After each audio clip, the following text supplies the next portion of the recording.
Mulai. Oke. Sebelum eh, saya mulai, ada yang mau bertanya dulu atau berkomentar atau terkait teknis penggunaan Zoom barangkali? Saya juga nggak tahu nih kenapa ada notifnya sebagian keluar karena kendala teknis, barangkali karena koneksi jaringan yang tidak begitu baik. Ini caranya saya lihat kalian gimana nih? Tunggu dulu. Coba tata letak.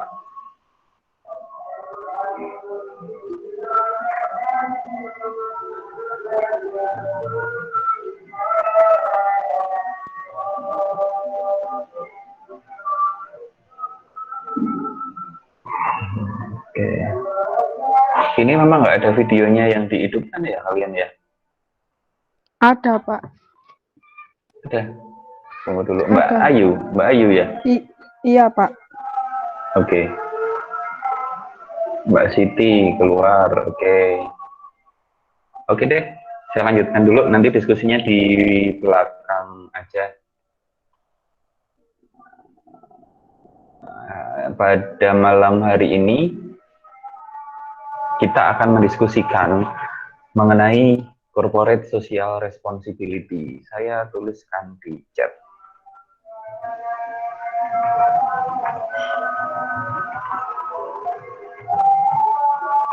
Corporate social responsibility atau dalam bahasa yang lain adalah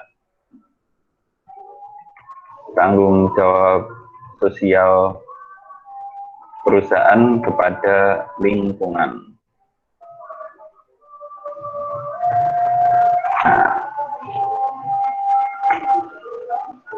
Corporate social responsibility atau tanggung jawab sosial perusahaan kepada lingkungan. Nah, ini salah satu topik yang cukup menarik gitu karena ada sedikit perbedaan antara tujuan didirikannya bisnis.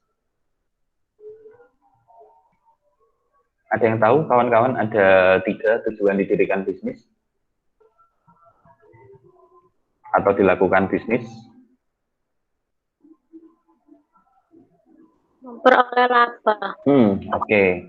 Yang paling bukan yang paling penting juga sih, karena semuanya juga penting, tapi salah satunya benar tadi, memperoleh laba. Padahal aktivitas corporate social responsibility atau tanggung jawab sosial perusahaan itu sangat jauh daripada yang dinamakan dengan memperoleh laba. Malah ini buang-buang duit yang bisa dibilang nggak ada tujuan nyatanya. Misalkan kita berbicara PT Jarum. PT Jarum ini luar biasa karena anggaran CSR-nya PT Jarum itu sangat besar sekali. PT Jarum itu perusahaan rokok, pemiliknya bahkan bisa menjadi jajaran bahkan orang terkaya di Indonesia ya, nomor 1. Kemudian bisnisnya rokok, pengolahan tembakau, tapi PT Jarum ini juga turut serta dan partisipasinya sangat besar dalam mengembangkan cabang olahraga bulu tangkis di Indonesia. Nah, ketika kita berbicara tentang PT Jarum, bisnis rokok, tembakau, kemudian kaitannya dengan olahraga, ini kan nggak ada match-nya kawan-kawan gitu ya. Aktivitas bisnisnya itu tadi rokok, katakanlah rokok itu mengganggu kesehatan, sementara CSR yang dia lakukan itu untuk menjaga kesehatan. Yang satu rokok, yang satu olahraga gitu, dimatchkan jadi satu. Itu kan tidak akan mungkin bisa bergabung sebenarnya. Tapi ternyata enggak juga, di Jarum itu bisa dilakukan. Kemudian penanaman pohon terbesi di sekian ratus kilometer gitu, semuanya ditanami pohon oleh Jarum. Itu kan sesuatu yang bisa dibilang aneh sebenarnya gitu. Rokok kan polusi ya, atau biar asap rokok itu terserap oleh lingkungan, dia nanam pohon yang gede-gede atau apa, nggak ngerti. Tapi yang jelas pengaruhnya tidak bisa dihubungkan secara langsung. Barangkali agar memiliki gambaran yang lebih nyata, saya akan putarkan salah satu penggalan Jarum, aktivitas Jarum Foundation berbagi pada negeri. Bentar ya.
Udah mati ya ininya, share screen-nya? Udah, Pak.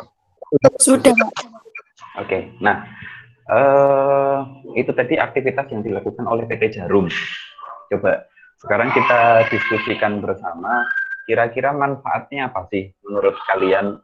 Kenapa Jarum melalui Jarum Foundation itu melakukan aktivitas seperti itu, kawan-kawan? Ada yang mau berpendapat? Padahal kan nggak ada hubungannya loh. Dia tujuannya nyari duit. Semua aktivitas yang dilakukan tadi kalau boleh dikatakan itu buang-buang duit. Karena tidak ada satupun aktivitas yang berhubungan dengan perokok, tidak ada satu aktivitas pun yang berhubungan dengan tembakau. Jadi adanya bagi-bagi air. Kemudian apa tadi? Pelatihan batik. Kemudian SMK. Jarum itu punya SMK yang luar biasa bagus. IT-nya sangat berkembang. Kemudian bulu tangkis, nggak usah diragukan lagi. Semua atlet bulu tangkis di Indonesia itu pasti alumninya Jarum, PB Jarum. Kemudian penanaman pohon terbesi. Tadi kalau kalian lihat ada jalan yang sangat rindang sekali gitu ya. Itu pohon-pohonnya ratusan kilometer itu ditanam oleh jarum, pohon trembesinya. Nah, kira-kira kenapa tuh kawan-kawan kok jarum mau-maunya melakukan hal semacam itu? Siapa dulu? Pak, selamat malam. Ya, Pak. Romo. Ya, silakan. Mungkin menurut saya Pak, mungkin di jarum itu menunjukkan bahwa tidak di jarum itu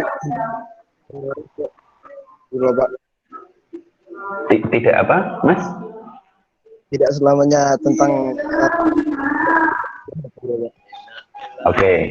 Oke, baik. Ada yang lainnya lagi, kawan-kawan?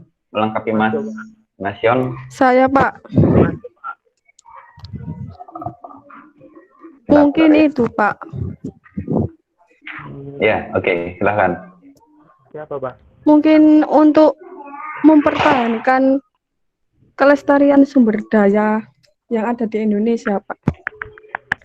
Betul, melestarikan apapun lah ya.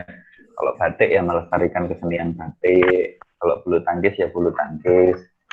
Tapi hubungannya sama tujuan utama bisnis tadi, mencari keuntungan, mencetak profit apa Mbak Ayu?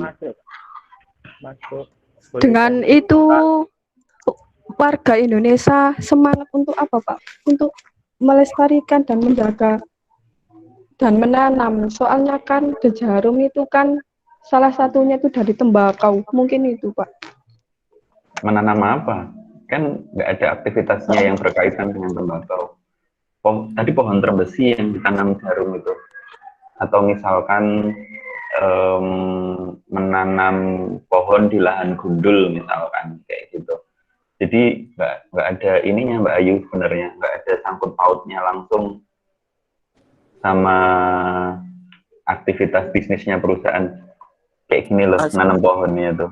Nah, aktivitasnya ini. Oke. Bentar, caranya gimana nih? Oke, yang lainnya lagi siapa nih? Saya, tadi? Pak. Saya siapa? Putra. Oh, Putra. Videonya masih mati ya, Mas Putra? Nyala, Pak. Nyala, oke. Jangan terlalu besar ya menyalakannya, nanti kebakaran. Silakan Mas Putra. Menurut saya itu sih strategi jarum untuk promosi sih, Pak. Dia promosinya melalui dengan cara sosialisasi langsung ke masyarakat. Jadi dia dengan adanya membuat kegiatan seperti itu, jadi nama jarum itu bisa naik di masyarakat. Sedangkan sekarang siapa sih yang nggak tahu jarum? Mungkin dari anak SMP sudah karena prosesnya melewati jalur seperti itu. Oke, Mas Putra. Lumayan ya. Nanti kita teruskan diskusi ini biar semakin komprehensif gitu ya. Setidaknya teman-teman sudah punya gambaran bahwa tujuan perusahaan itu untuk mencari laba, sementara aktivitas-aktivitas yang dilakukan oleh jarum itu tidak ada hubungannya secara langsung dengan tembakau dan sebagainya gitu ya. Jadi kata Mas Putra untuk menaikkan ke citra Pak dan seterusnya. Ini di kolom komentar juga ada nih Mas Arief pencitraan Pak gitu ya. Oke. Bisa jadi gitu ya. Sekarang kita akan share materinya terlebih dahulu.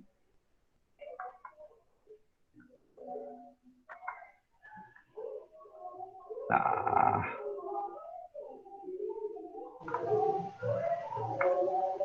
Ya.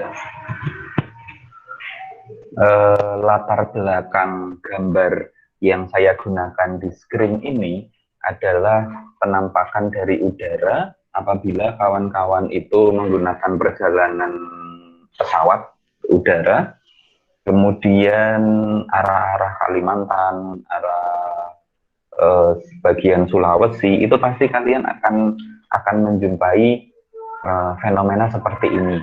Jadi masih banyak hutan hijau banget gitu, hutan ya, tapi tiba-tiba ada sebagian daerah yang kosong gitu, bahkan ada yang berlubang ini kalau digambar, oh ini nih, di gambar ini di bagian sini, bagian berlubang sehingga membentuk cekungan, dan ketika memasuki musim penghujan dia akan dipenuhi air seperti kolam gitu ya. Nah, gambar ini adalah gambar yang terjadi atas aktivitas tambang. Setelah aktivitas tambang dilakukan, penambangan dilakukan, itu nanti yang tersisa seperti ini kawan-kawan. Dan ini tentunya sangat merusak lingkungan. Untuk itu nampaknya tidak adil apabila perusahaan yang mengoperasikan bisnis tambang setelah dia melakukan aktivitas seperti ini, katakanlah ini merusak gitu ya. Karena yang tadinya hutan hijau bagus gini, kalau dilihat dari atas itu bagus hijau, tiba-tiba gundul gini. Dan ini sangat berbahaya sebenarnya. Kolam-kolam yang saya ceritakan tadi, kalau kalian cari referensi lebih lanjut, ini nggak jarang memakan korban gitu ya. Karena di lingkungan tambang ini juga masih ada masyarakat yang tinggal di situ. Anak-anak main misalkan jatuh ke kolam meninggal nggak ditemukan, itu kejadian yang biasa sebenarnya. Nah, rasanya tidak adil apabila perusahaan-perusahaan yang mendapatkan banyak keuntungan entah dari manapun, salah satunya dari alam, itu kontribusinya hanya merusak saja. Sehingga perusahaan-perusahaan tadi, khususnya tambang misalkan ya, karena kita berbicara gambar ini, itu memang harus melakukan perbaikan-perbaikan sehingga hasil ekonomi yang sudah mereka peroleh itu bisa berdampak baik dan tidak meninggalkan dampak-dampak negatif. Harusnya kalau sudah ditambang seperti ini, karena kan tanahnya jadi tandus, itu diolah kembali, dikasih humus, kemudian disuburkan kembali lah intinya tanahnya, kemudian ditanamin kembali reboisasi, sehingga lingkungan menjadi tidak terganggu. Walaupun banyak yang tidak melakukan ini, karena biasanya sih kalau perusahaan-perusahaan besar itu pasti melakukan. Sayangnya setelah perusahaan besar itu melakukan, nanti masih ada tuh perusahaan kecil, ini misalkan sudah disuburkan lagi daerahnya gitu ya. Itu pasti akan ada perusahaan-perusahaan kecil yang kembali menambang daerah ini. Karena bagi perusahaan kecil, sisa-sisa tambang perusahaan besar itu masih memiliki nilai ekonomis. Sehingga nggak akan ada habisnya sebenarnya, diperbaiki, rusak lagi, dan seterusnya. Itulah dia kenapa dalam perkuliahan etika bisnis itu memang tanggung jawab sosial perusahaan menjadi salah satu wacana, salah satu materi diskusi yang sangat menarik, karena hingga saat ini tanggung jawab sosial perusahaan atau CSR itu ada yang bilang masih kontroversi, ada yang tidak melaksanakan dan sebagainya. Saya stop dulu sebentar, kayaknya ada yang join. Karena yang join harus di-approve nih, kalau nggak bisa masuk. Amelia Putri, saya approve dulu. Oke.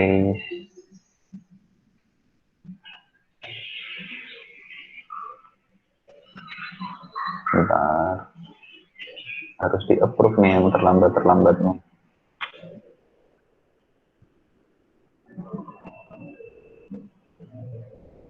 Saya lanjutkan yang berikutnya, organisasi khususnya, namun bukan hanya perusahaan, adalah memiliki beberapa bentuk tanggung jawab terhadap seluruh pemangku kepentingannya. Nah, CSR yang kita gambarkan di atas tadi, seperti yang saya sampaikan, sebenarnya nggak cuma ngomongin tadi tambang misalkan ya, lahan hutan menjadi gundul, menjadi rusak. Sebenarnya kita nggak cuma ngomongin lahan yang rusak, tapi dampak-dampak yang lainnya juga. Misalkan tadi ada masyarakat yang tinggal di sekitar sini, kemudian masyarakatnya menjadi terganggu karena aktivitas perusahaan, itu patut dipertimbangkan juga. Dan perusahaan memang sudah selayaknya bertanggung jawab kepada seluruh pemangku kepentingan atau stakeholder. Gambaran stakeholdernya seperti ini kawan-kawan. Perusahaan itu selalu berhubungan dengan kesemuanya. Artinya perusahaan ini, company, itu tidak hanya berhubungan dengan lingkungan dalam hal ini geografis saja gitu ya, tapi kesemuanya perusahaan ini harus memiliki tanggung jawab yang besar, sehingga apapun dampak negatif yang muncul itu harus bisa diatasi. Kemudian tidak hanya cukup di situ saja, tidak hanya sekedar cukup mengatasi tanggung jawab negatif yang muncul atas aktivitas bisnisnya, namun juga harus atau wajib memberikan kontribusi lebih atas aktivitas bisnis yang telah dilakukan. Itu dia yang terjadi di Jarum. Sehingga Jarum itu tidak hanya berfokus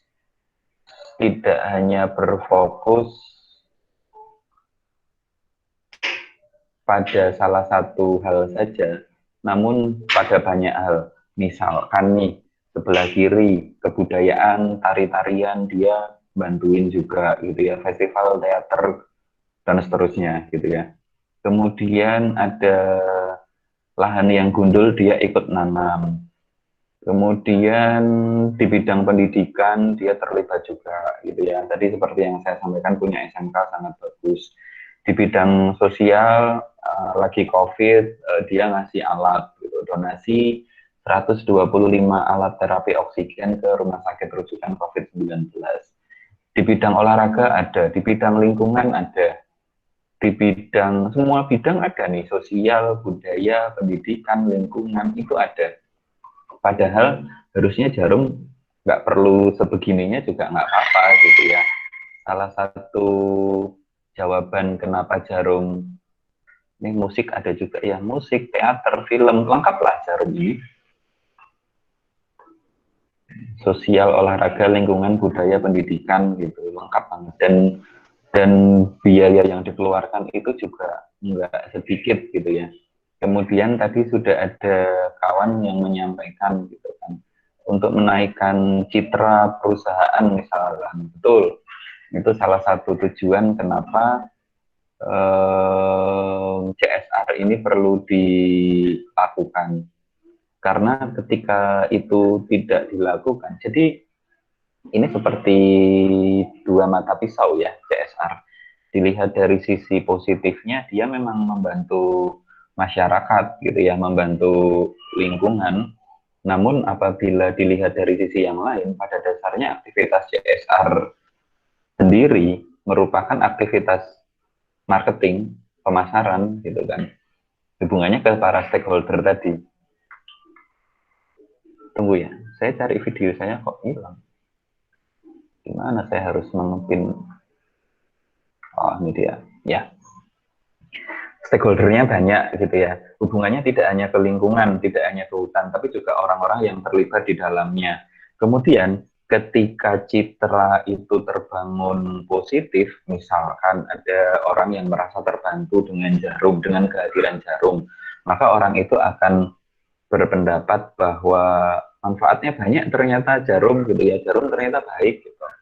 Kemudian atlet-atlet bulu tangkis misalkan gitu ya, gimana mau nggak di endorse gitu, yang membesarkan mereka, yang melatih mereka, yang ngasih gaji mereka, itu semuanya dari Jarum gitu kan.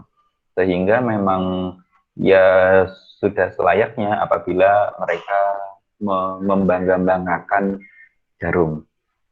Setelah saya lanjutkan ke materi ini tadi ya, yang berhubungan itu ada, oh ini harus di full screen dulu.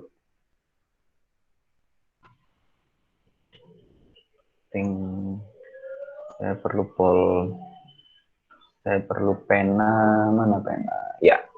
Nah, ini tadi ya, kita sampai sini, company itu ke employee, karyawan, misalkan dia ngasih beasiswa, misalkan dia nyekolahin anak-anak karyawan dan seterusnya. Government misalkan ke pemerintah, dia ngasih pajak, dia ngasih banyak hal lah, sumbangsi ke pemerintah.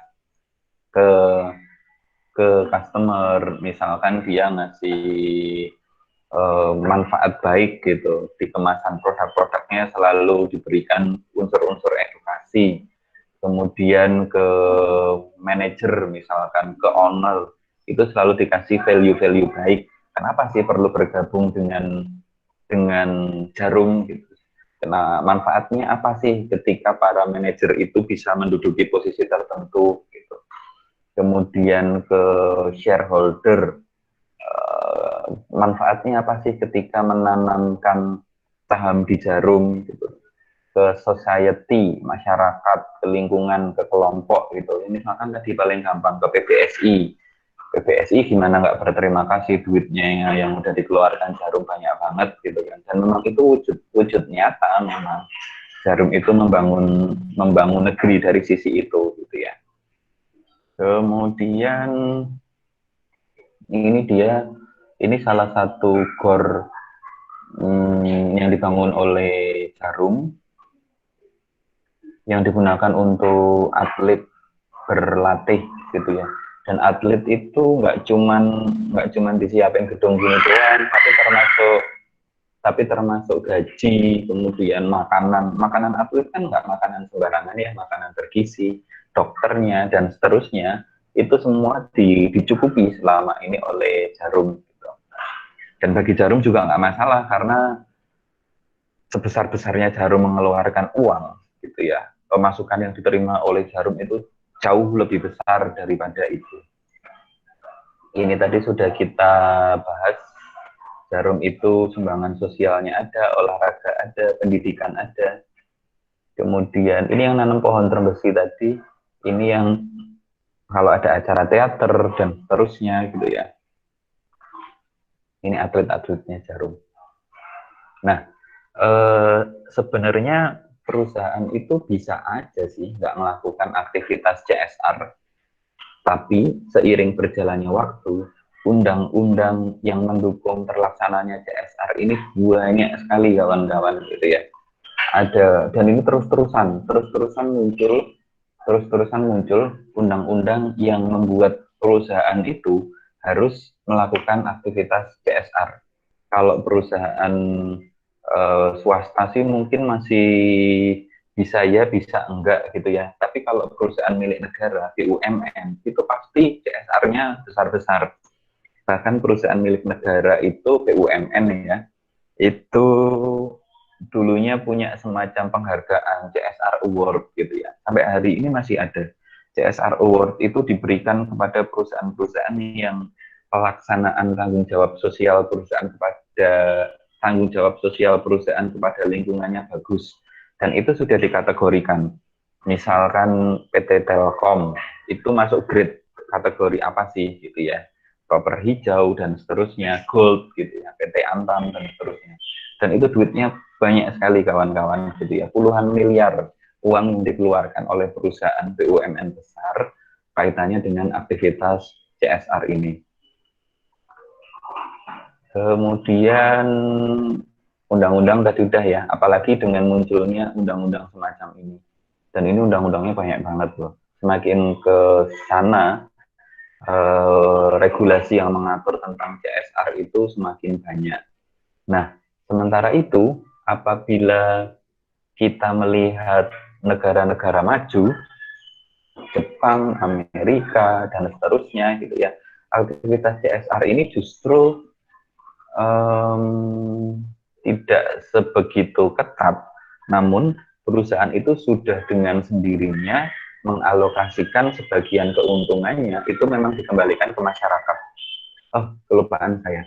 Kalau yang BUMN ataupun beberapa perusahaan besar di Indonesia itu bahkan sudah ada aturan jelasnya. Mereka wajib menyisakan setidaknya 1/10 dari keuntungan bersih untuk dikembalikan kepada masyarakat. 10% itu gede, 1/10, 10% ya. 10% itu gede banget ya. Keuntungannya kan bisa triliunan dia. Nah, kalau di negara maju itu regulasinya nggak begitu ketat karena perusahaan sudah paham bahwa memang aktivitas bisnis yang mereka lakukan itu tidak bisa hanya dilakukan seperti ini saja. Aktivitas bisnis yang mereka lakukan itu tidak bisa dijalankan tanpa melihat lingkungan sekitar gitu ya. Sehingga memang program-program dalam CSR itu perlu dilakukan. Kemudian, ini beberapa manfaat CSR bagi perusahaan. Layak mendapatkan social license to operate. Jadi misalkan perusahaan tambang gitu ya, sebenarnya yang wajib ngasih izin itu adalah kementerian yang bersangkutan, misalkan Kementerian ESDM gitu ya. Tapi apabila dia tidak mendapatkan pengakuan sosial dari masyarakat, ya sama aja gitu ya. Misalkan masyarakat selalu, apalagi di Indonesia ya, masyarakat dengan era digital seperti ini, sosial media begitu besar gitu ya. Wah, kalau netizen udah nyerang itu kan kayak begitu itu gitu ya. Jadi memang perusahaan itu perlu social license to operate gitu ya. Untuk menjalankan bisnisnya, dia perlu lisensi sosial. Kemudian yang kedua, mereduksi risiko bisnis perusahaan. Yang ketiga, melebarkan akses sumber daya. Yang keempat, membenangkan akses menuju market. Jelas ya, marketnya kan pasti akan terbuka karena itu tadi misalkan jarum gitu ya, orang-orang yang nggak ngerti jarum tiba-tiba jadi ngerti karena tulisan jarum itu terpampang di jersinya atlet-atlet bulu tangkis, sekolah, acara budaya dan seterusnya. Kemudian apalagi ini, memperbaiki hubungan dengan stakeholder dan regulator misalkan, iya banget gitu ya. Pemerintah misalkan, ya jelas terbantu dengan adanya jarum, selain dari pajak ya dari CSR ini. Kemudian meningkatkan semangat produktivitas karyawan jelas gitu, karena jarum itu keluar aja besar gitu. Dana-dana yang dikeluarkan untuk masyarakat besar, apalagi untuk karyawannya sendiri pasti besar sih. Misalkan ada challenge mendapatkan beasiswa dan seterusnya. Yang terakhir, peluang mendapatkan penghargaan ini seperti yang saya sampaikan tadi, adanya penghargaan-penghargaan dari pemerintah dan itu memang sangat prestis. Penghargaannya itu sangat bergengsi. Perusahaan-perusahaan itu sebisa mungkin mendapatkan penghargaan itu.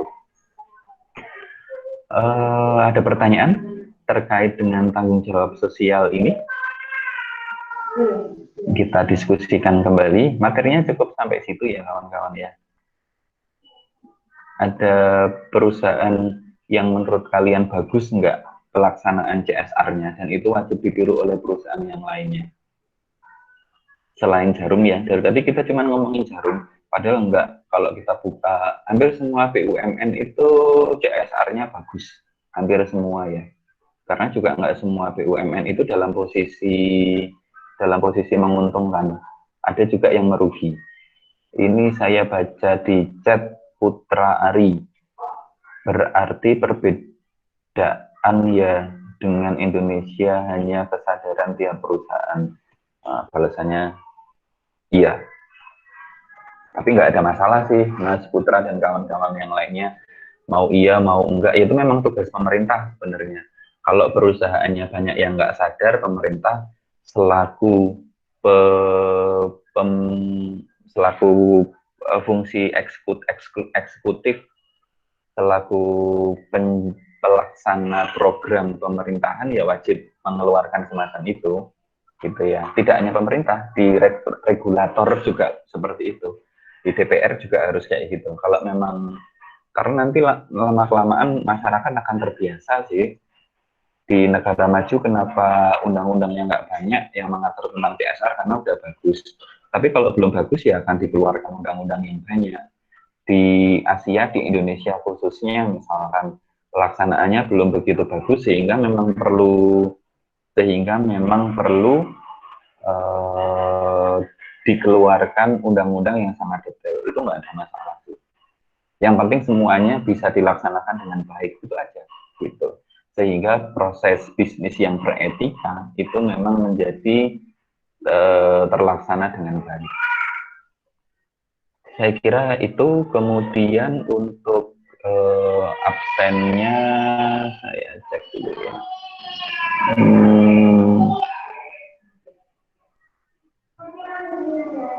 Ada lagi yang mau berkomentar?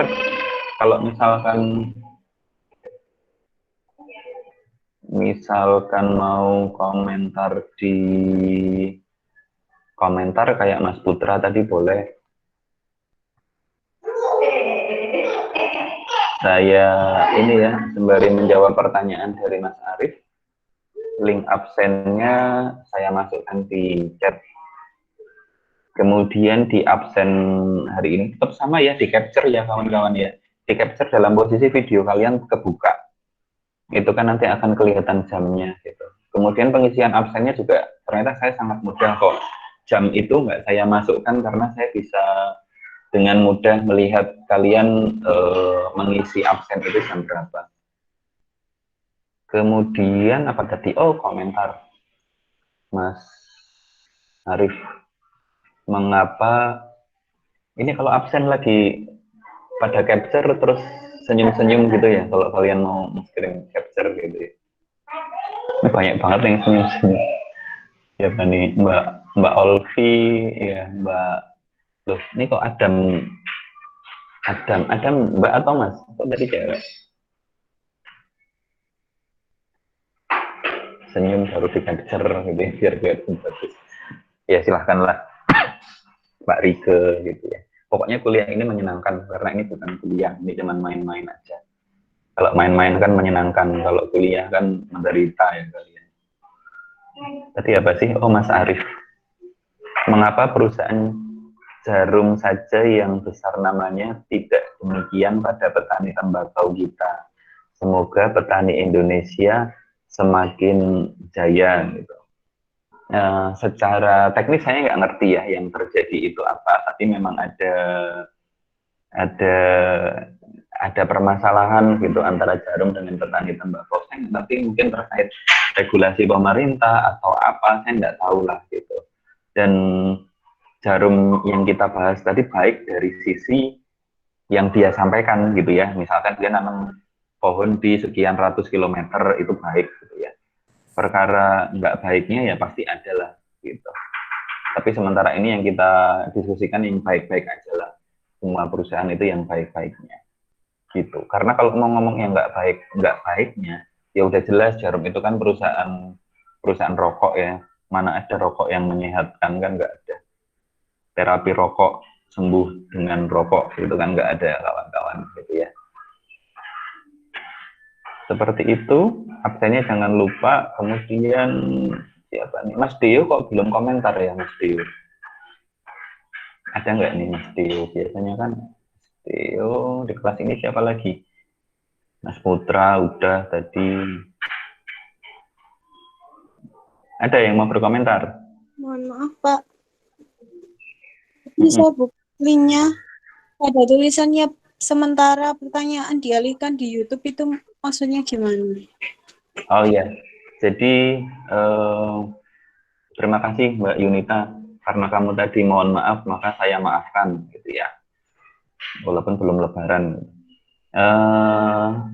Pertanyaan itu dikosongin aja di bagian pertanyaan, karena memang nggak ada pertanyaannya, bisa diisi bisa enggak. Tapi bagian itu memang tidak saya hapus, karena kalau saya hapus, jawaban kalian kemarin akan hilang, karena belum saya download ke spreadsheet. Jadi masih di cloud, di online. Kemudian materi-materi kuliah saya kan selalu saya record nih, saya rekam termasuk pada malam hari ini. Nah, biar lebih seru dan kawan-kawan kalian itu bisa membaca komentar atau jawaban dari kalian, makanya saya minta nanti komen di link YouTube atau rekaman perkuliahan ini. Pertanyaannya nanti saya sampaikan di deskripsi YouTube-nya. Nanti akan saya sampaikan ke Mbak siapa namanya, Mbak Deva Karen dan Mbak Kurnia ya, Mbak siapa ya, bener ya? Yunita Pak. Oh iya. Oh kamu toh namanya. Kamu Mbak Yunita atau Mbak Kurnia? Yunita Kurnia Pak. Oh iya, oke. Ya nanti saya sampaikan ke kamu Mbak habis ini. Dan ini nanti masih, makanya saya coba pakai Google Meet karena kan sama-sama Google. Dan recordnya lah akan langsung masuk ke cloud kalau pakai Google Meet. Kalau pakai Zoom, itu recordnya akan masuk ke hard disk. Makanya, walaupun sebenarnya nggak begitu enjoy sih saya pakai Google Meet ini. Gitu. Ada lagi yang mau ditanyakan? Komentarnya sampai Absennya sih secepatnya, karena kan nggak ada pertanyaan. Kalau komentar di YouTube maksimal sih sampai pertemuan berikutnya ya. Walaupun ketika lebih cepat akan lebih bagus. Ada lagi kawan-kawan? 19.27, masih 2 menit, karena mungkin setelah ini masih ada yang melanjutkan perkuliahan. Cukup? Cukup Pak. Oke. Baik, terima kasih apabila sudah cukup. Walaupun materi ini selesai, namun apabila ada hal-hal yang perlu ditanyakan kembali, boleh ya. Jadi di pertemuan berikutnya, misalkan kita mau ngomongin CSR, itu boleh. Atau kalian punya case-case yang bagus. Itu pertanyaan saya nanti yang harus kalian jawab. Case terkait CSR yang bagus itu contohnya seperti apa sih? Jadi kita akan berdiskusi real case gitu. Dari komentar-komentar di YouTube nanti barangkali minggu depan bisa kita diskusikan gitu. Karena kan belum tentu juga saya hafal gitu ya seluruh CSR yang dilakukan di Indonesia itu seperti apa implementasinya, apakah bagus atau tidak gitu. Secara spesifik tidak satu persatu yang saya lihat, hanya yang muncul di permukaan aja. Saya kira demikian kawan-kawan perkuliahan materi untuk malam hari ini. Terima kasih, selamat melanjutkan aktivitas, selamat malam, Assalamualaikum warahmatullahi wabarakatuh. Waalaikumsalam warahmatullahi wabarakatuh.